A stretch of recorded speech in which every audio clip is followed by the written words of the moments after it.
Hey, what's going on? What's going on? I'm about to head up into the gym.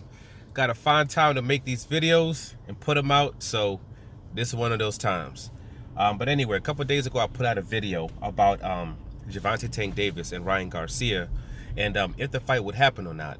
And I was saying in the video that it didn't make any sense as far as Golden Boy, as far as the zone is concerned, for them to do that particular fight. Just because Brian Ryan is young. The guy's putting in like $1.4 million at the gate right now with while still fighting in a closed network. If you kind of put an example of somebody else that was fighting in a closed network like that, would be Devin Haney. And even Devin Haney, with all the pub that he was getting, with all the push he was getting on social media and on YouTube, the most that he could muster was like a $200,000 gate. The most he could muster was 4,000 people coming to watch him in his hometown. And I believe in that particular situation, like 2,600 seats were actually purchased seats, sold seats. So, fighting under the same closed network. You look at somebody like Canelo Alvarez. Canelo Alvarez, when he fights outside of the network, his gate doubles and his pay-per-views double or triple. So obviously it's a hindrance being on that platform, yet he still found a way to somehow progress and still find a way to grow his brand and still grow his following, like paying customers, people who are willing to pay for his fights. $1.2 million gate, $1.4 million gate. So for him at this stage of his career, this young, but I'm going to put him into a situation like that, yeah, you might be getting a good amount of money up front. And how much money that is, I'm not sure. Just due to the fact that with Gervonta Tank Davis, which as much as he sells, his gates, his pay-per-views, chances are he's getting a very high amount of money, probably 75%. Maybe, hey, if Ryan got closer, even 30%, even if he was able to get like 40%, yeah, you're getting this lick one time. But long term, to me, I saw it as it didn't make any sense. It was a bad move for Golden Boy, and it was a bad move for DAZN. And if you look at Golden Boy and the way they do things, this is not how they operate. They don't throw their fighters into the fire like that. Somebody like a Jaime Munguia, which on multiple occasions they've had him turn down title shots. They've had other fighters who they don't put their fighters in tough. They're going to keep you fighting lower tier competition for a very, very, very, very long time. And then, finally they'll put you in there maybe eventually, which you end up usually losing, but that'll be way later on in your career. So with Ryan, it didn't make any sense. If he's still growing, he's progressing, find this lower tier competition, just keep him doing that. Or maybe increase the competition a little bit, and let him keep on blossoming and keep on progressing and go do it that way. It just looks like it'll be more lucrative to do that. Not to mention they don't have a lot of fighters that are really necessarily popular like that. They have him and they have pretty much Ortiz. That's pretty much it. That's it. Besides those two, they don't really have anybody.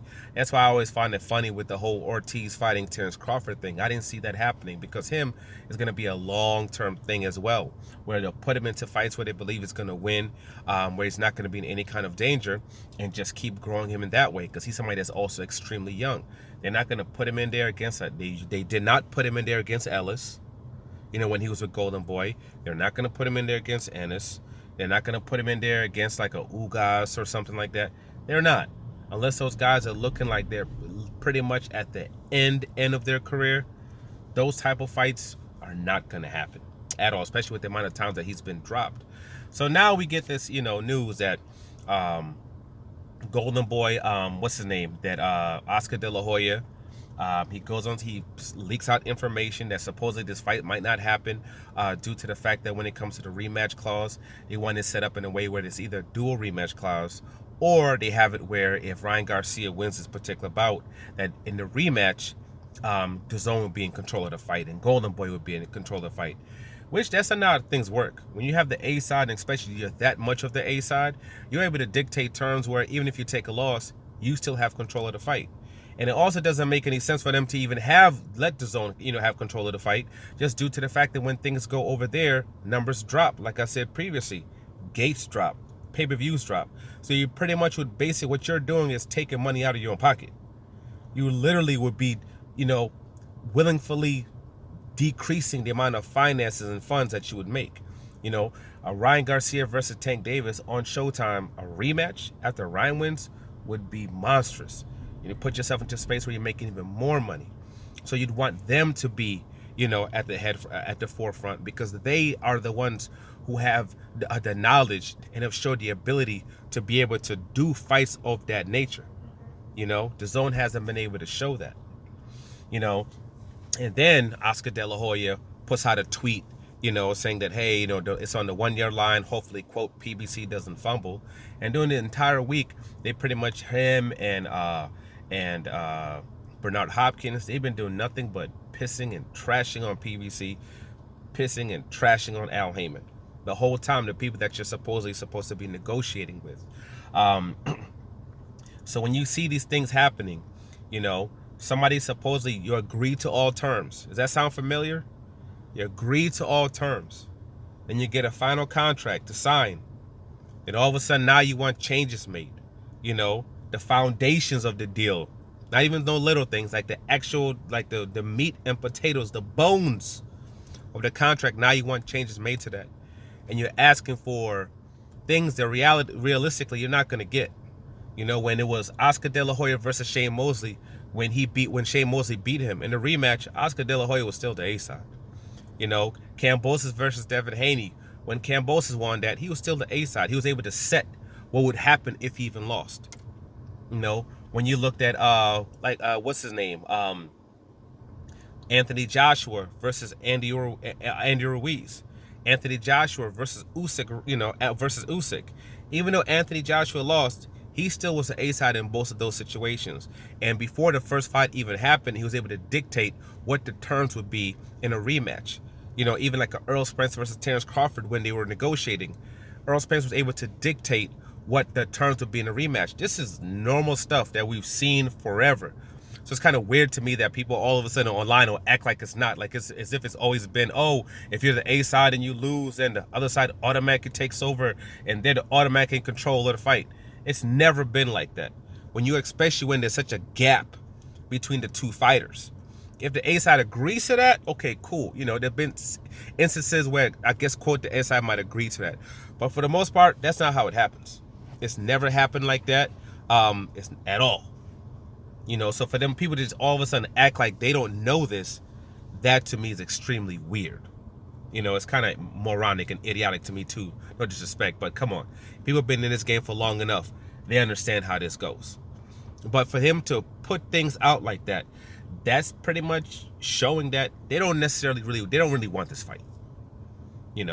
And at some point, PBC, Al Heyman, they got to stop letting people do this. This is like the second time this is happening in a very short period of time, where you're sitting around and they're pretty much giving you the indications that, they don't want this fight.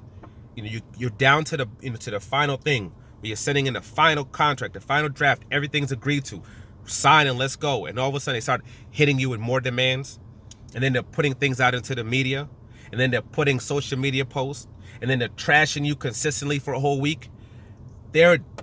And on top of that, the matchmaker that they had, he gets terminated, he gets fired to get him out of there.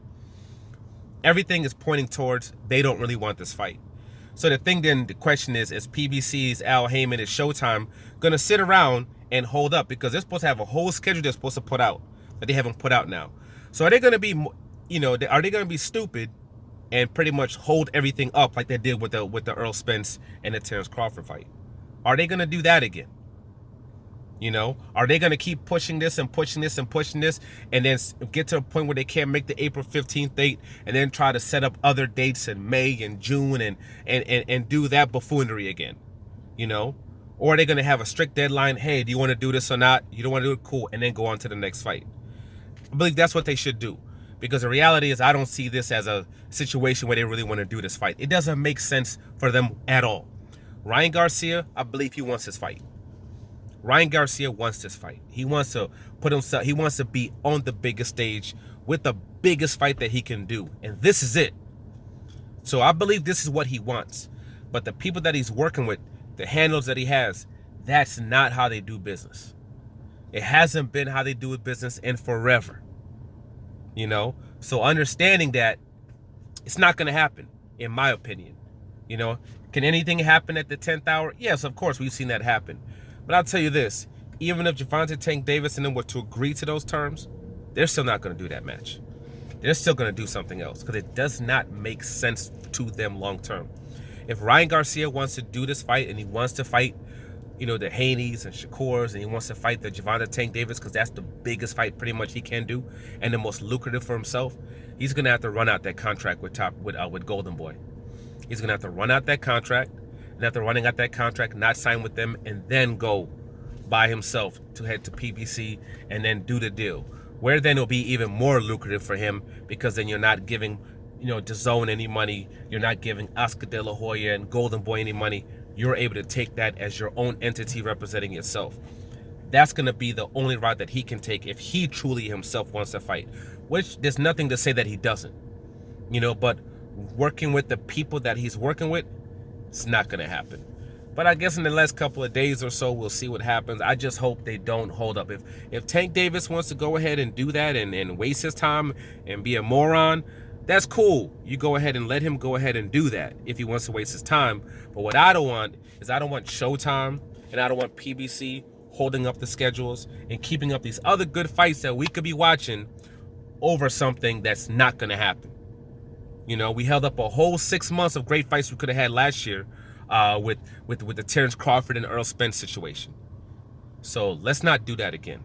But for now, my gosh, I'm all over the damn place. I can't even speak correctly right now. Like, subscribe, share. I'm out.